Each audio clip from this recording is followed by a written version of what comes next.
104 points. C'est le retard qu'accusait Max Verstappen à l'issue du Grand Prix des Pays-Bas. En cause, une saignée estivale que beaucoup, et le premier concerné, considéraient comme lésion funeste dans la quête d'un 5e titre mondial consécutif. Face à des McLaren injouables de Monaco à Zandvoort, la RB21 a montré ses limites dans les mains d'un pilote dont le tiroir à miracle avait déjà été bien visité en premier tiers de saison.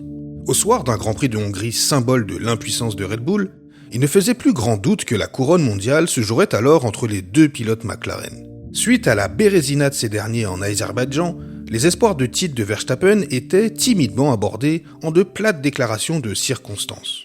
Ils sont désormais matérialisés et assumés. Dans le champ de vision de son casque agrémenté d'un lion, deux gazelles au pelage papaye à des stades de forme différents, mais dont l'échappée vers le titre mondial a subi des revers importants.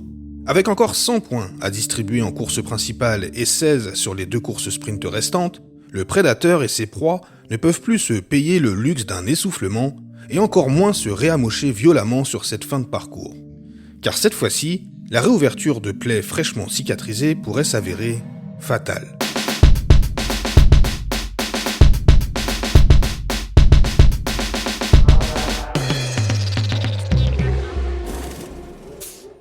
L'hémorragie, c'est l'écoulement de sang suite à la rupture d'un vaisseau sanguin. Elle peut être due à une blessure et créer un saignement. Dans ce cas-là, on dit qu'elle est externe. Quand la fuite du sang vient de l'intérieur du corps et sort par les orifices naturels, on dit qu'elle est extériorisée ou externalisée. C'est le cas d'un saignement de nez abondant par exemple. Enfin, elle peut être interne et à ce moment-là, c'est le sang qui se répand à l'intérieur du corps. Et ces 3 formes d'hémorragie ont chacune des spécificités et niveaux de gravité sur lesquels je ne vais pas m'étaler, car je n'ai fait qu'un petit cursus d'études de médecine. Oui, dans les années 90.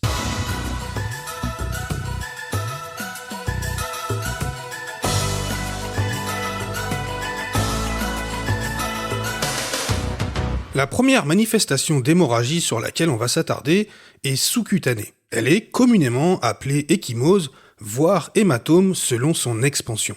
Et c'est cette forme qui nous intéresse concernant Lando Norris. Son abandon à Zandvoort fut un choc assez brutal. Le souci que posent les hématomes, c'est leur temps de résorption. Et pour Norris, la récupération ne s'est pas fait attendre car en 5 courses depuis Zandvoort, il est monté à 4 reprises sur le podium. Et il a systématiquement devancé son coéquipier. Certains argueront de la situation de Monza, mais laissons ce chapitre pour un peu plus tard si vous le voulez bien. La vraie occasion manquée fut Bakou, où l'on assista à la très surprenante liquéfaction de son voisin de garage. Le pilote numéro 4 fut incapable d'en profiter. Toutefois, si vous avez écouté l'épisode que j'ai consacré à Lando Norris, vous ne serez pas surpris d'y voir une nouvelle illustration de l'entre-deux dans lequel il excelle. Cette capitalisation de Norris n'est certes pas maximale, mais elle a un mérite. Celui de relativiser la soi-disant faiblesse mentale de ce pilote qu'on met un peu trop en avant à mon goût. Du moins, je n'en partage que partiellement le constat. Au soir de son abandon à Zandvoort, le problème numéro 1 pour Norris est son retard comptable sur Piastri. Il est de 34 points, ce qui est presque 3 fois supérieur à la moyenne de points d'écart entre les deux pilotes qui était de 12,5 points jusqu'alors. Et à ce stade de la saison, hors abandon, l'écart moyen de position entre les deux pilotes est de 1,84. Indice de leur niveau très proche. La difficulté à rattraper ces 34 unités devient donc tout de suite plus élevée. Ensuite vient s'y greffer le problème numéro 2 au soir de Singapour. Red Bull et Verstappen sont de retour. À la trêve estivale, l'écart est de 88 points. Au soir de Zandvoort, il descend à 70, 3 courses plus tard à Singapour, il tombe à 41 unités. Et depuis Austin, il est donc de 26 points, soit 62 points repris par Supermax. Or, ces 2 problèmes combinés ont ajouté une pression supplémentaire sur les épaules de Norris. Si Verstappen demeure aussi menaçant et que le déficit de points sur Piastri reste inchangé ou pire, s'agrandit, alors un 3e souci est susceptible de se poser rapidement au pilote numéro 4. Une sortie de piste, un accrochage malheureux ou un week-end manqué, ou encore la simple échéance calendaire du championnat matérialise presque instantanément l'issue suivante.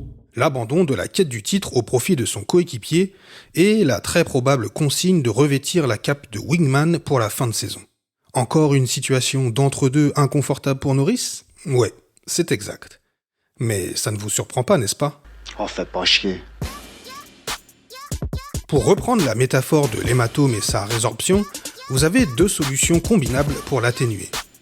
La première, c'est d'appliquer une poche de glace, ça vous êtes au courant. Et pour décrocher 4 podiums, dont une victoire en 5 courses avec cette épée de Damoclès juste au-dessus de lui, il faut reconnaître à Norris une certaine dose de sang-froid et le mérite de ne pas s'être effondré sous la pression. Car comme je viens de l'expliquer, celui qui avait le plus à perdre le plus rapidement dans cette saison, c'est bien lui. Et si vous y regardez bien, il n'y a jamais eu de dégringolade chez le Britannique. Des occasions manquées et des coups de mou, oui, un écroulement, non.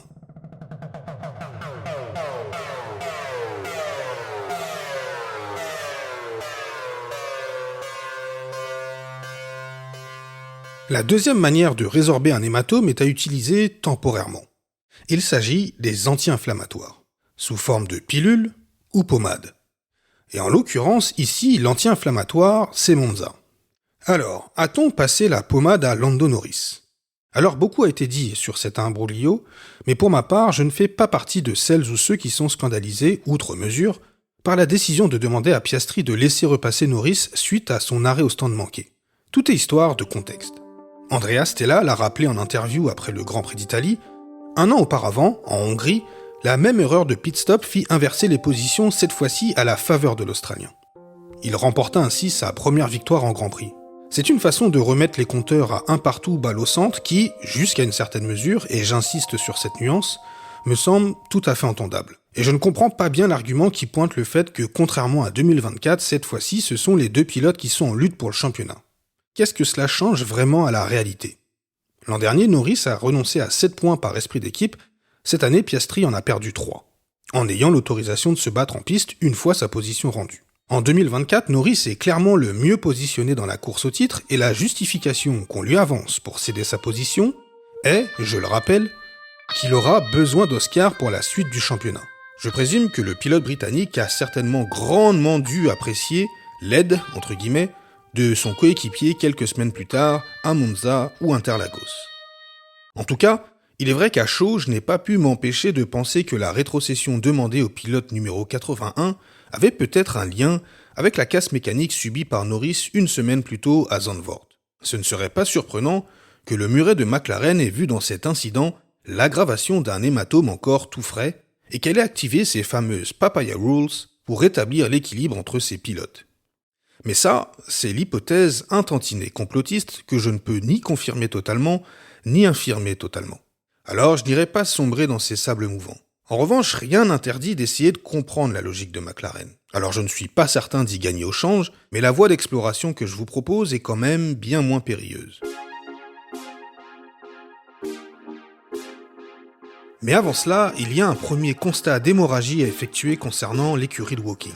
Suite à Zandvoort, une seule pole, une seule victoire, et une voiture qui ne domine plus la concurrence de la tête et des épaules. Alors, sur l'exercice de la qualification, c'est avec le recul moins surprenant.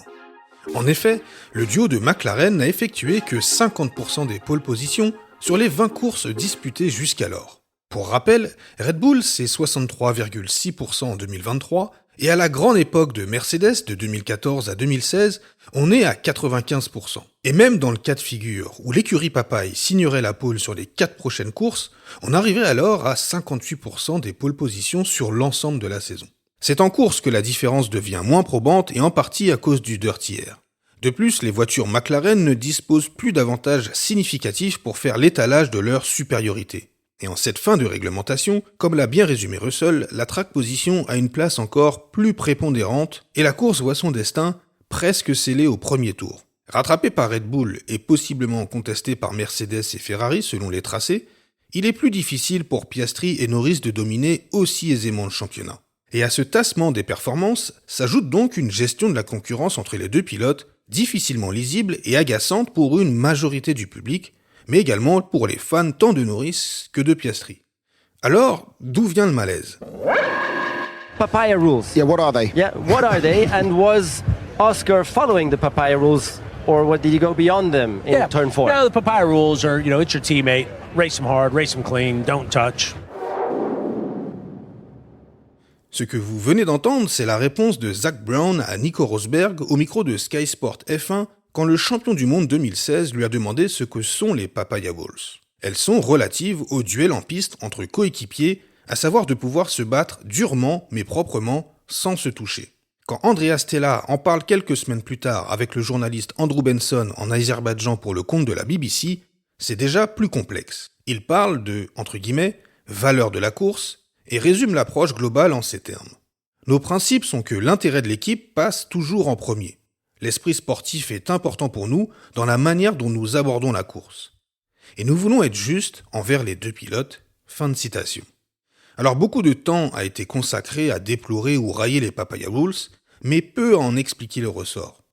Pour la bonne raison qu'elles sont assez mystérieuses, alors tentons modestement de dissiper le brouillard qui les entoure.